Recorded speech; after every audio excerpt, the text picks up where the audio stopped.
ये बहन है आपकी? अच्छा अच्छा, आप दोनों तो हस्बैंड वाइफ है ना?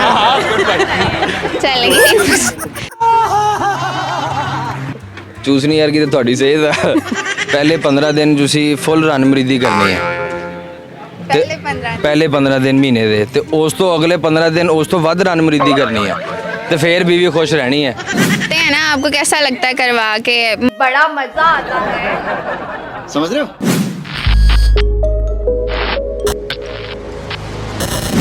ये बहन है आपकी? अच्छा अच्छा, आप दोनों तो हस्बैंड वाइफ है ना? चलेंगे। नाजरीन, हमारे साथ एक और बड़े क्या कहते हैं अच्छे कपल मौजूद हैं, हम इनसे बात करते हैं। अस्सलाम वालेकुम। वालेकुम सलाम। वालेकुम अस्सलाम। की हाल है ਤੁਹਾਡਾ? ਅਲਹਮਦੁਲਿਲਾ ਠੀਕ ਠਾਕ। अल्हम्दुलिल्लाह आई एम फाइन। ਤੁਸੀਂ ਤਾਂ ਬਹੁਤ ਠੀਕ ਹੋ। ਮੈਨੂੰ ਇਹ ਦੱਸੋ ਕਿ ਇੱਥੇ ਕੀ ਕਰਨ ਆਏ ਹੋ ਤੁਸੀਂ? ਇੱਥੇ ਸੈਰ ਕਰਨ ਆਏ ਅਸੀਂ ਜ਼ਰਾ ਖੁੱਲਾ এনवायरमेंट ਧੁੱਪਾਂ ਨਿਕਲਣ ਸ਼ੁਰੂ ਹੋ ਗਈਆਂ ਸਰਦੀਆਂ 'ਚ ਤੁਸੀਂ ਧੁੱਪਾ ਸੇਕਣ ਰਾਣਾ ਰਿਜ਼ੋਰਟ ਆਏ ਹੋ? ਆਹ ਮੌਸਮ ਖੁੱਲ ਗਿਆ ਨਾ, ਬਾਰਿਸ਼ ਵਗੈਰਾ ਹੋ ਗਈ ਤੇ ਹੁਣ ਤੁਹਾਡੇ ਘਰ 'ਚ ਧੁੱਪ ਨਹੀਂ ਪੈਂਦੀ? ਨਹੀਂ ਨਾ, ਉਹ ਫਲੈਟ ਹੈਗਾ ਨਾ ਸਾਡਾ। ਅੱਛਾ, ਕੀ ਕਰਦੇ ਹੋ ਤੁਸੀਂ? ਅਸੀਂ ਕੰਪਿਊਟਰ ਦਾ ਬਿਜ਼ਨਸ ਮੇਰਾ। ਤੇ ਰਹਿੰਦੇ ਕਿੱਥੇ ਹੋ? मैं ਤੁਹਾਡੀ ਬੁੱਢੀ ਕੋਲ ਮਸਨੇ। जी हम लाहौर में रहते हैं। लाहौर में रहते हैं? जी जी। तो आप लाहौर में आपको कोई जगह नहीं मिली? आप इतनी दूर क्यों आए हैं यहाँ पे घूमने पे? जगह बहुत सारी हैं लेकिन अब डिफरेंट जगह को भी इंजॉय करना पड़ता है ना, मतलब वो इंग्लिश माहौल। नहीं, आप सीधी तरह कहें कि आपको मेरी खुशबू खींच के लाई है कि यहाँ पे आ जाना था पकीज़ा ने, तो हमने उसको इंटरव्यू देना, यही बात है ना? नहीं, वो ਪਕੀਜ਼ਾ ਨੇ ਇੰਟਰਵਿਊ ਲੈਣਾ ਸੀ ਲੇਕਿਨ ਅਸੀਂ ਸਾਨੂੰ ਇਸ ਚੀਜ਼ ਦਾ ਪਤਾ ਨਹੀਂ ਸੀ, ਲੇਕਿਨ ਮੈਨੂੰ ख्वाब ਦੇ ਵਿੱਚ ਇੱਕ ਆਤਮਾ ਆਈ ਸੀ ਤੇ ਉਹ ਸ਼ਾਇਦ ਮੈਨੂੰ ਖਿੱਚ ਕੇ ਲੈ ਆਈ ਇੱਥੇ। आत्मा ने आपको इंडिकेट किया है कि वहाँ पे जाए? ਕਿਹਾ ਨਾ ਕਿ ਮੈਂ ਖਿੱਚ ਕੇ ਲੈ ਆਈ ਹਾਂ, ਮੈਂ ਕਿਹਾ ਸ਼ਾयद ਉਹੀ ਆਤਮਾ ਲੈ ਆਈ ਖਿੱਚ ਕੇ। आप मुझे आत्मा कह रहे हैं? ਲੱਗ ਰਿਹਾ सूट करता बड़ा मेरे ऊपर। बड़ा ਤੁਹਾਡਾ ਜਿਹੜਾ ਉਹ ਕੀ ਕਹਿੰਦੇ ਨੇ ਕੇਲੇ ਦੇ ਦਰਖਤ ਵਰਗਾ ਮੂੰਹ ਹੈਗਾ, ਮੈਨੂੰ ਗੱਲਾਂ ਕਰੀ ਜਾਂਦੇ। ਤੁਸੀਂ ਸਿਹਤ ਵੇਖੋ, ਤੁਸੀਂ ਕੋਈ ਨਾਰੀਅਲ ਕਹੋ, ਕੋਈ ਖਰਬੂਜ਼ਾ ਕਹੋ, ਚੂਜ नारियल खरबूजा, फिट्टा खरबूजा कह सकनी हाँ मैं। ਚੂਸਣੀ ਯਾਰ ਕਿ ਤੁਹਾਡੀ ਸਿਹਤ ਆ ਤੁਸੀਂ ਤੇ ਅੱਗ ਲਾਣ ਵਾਲੀ ਫੂਕਣੀ ਨੂੰ ਵੇਖ ਲਓ ਫਿਰ, अगर मैनू नहीं देखना तो। अच्छा, मैं अभी आपसे थोड़े क्वेश्चन कर लेती हूँ, मैं विच वड़ के करूँगी क्वेश्चन दोनों के। अच्छा, मुझे ये बताएं कि बीवी को खुश रखने के कोई दो मज़ेदार तरीके कि वो लोग जो हैं वो अपनी बीवी को खुश रख सकें।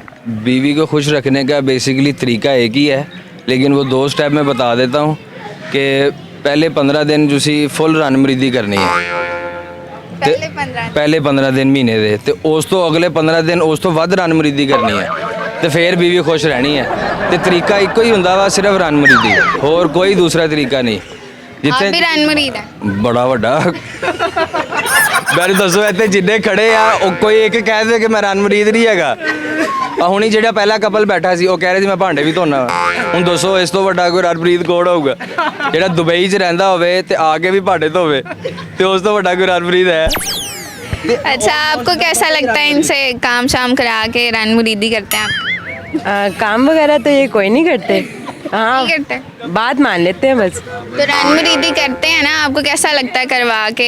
महारानी जैसी फीलिंग आती है? हाँ, ऑब्वियसली ऐसा मोहब्बत करने वाला शौहर हो तो वाकई महारानी की फीलिंग आती है, और एक बीवी जो खुद मलका होती है ना, वही अपने शौहर को बादशाह बनाती है। हाँ जी, बहुत खूबसूरत बात कह दी इन्होंने एंड पे। हम जल्दी से इनसे सॉन्ग सुन लेते हैं, थोड़ा सा अपनी बीवी के लिए सुना दें आप।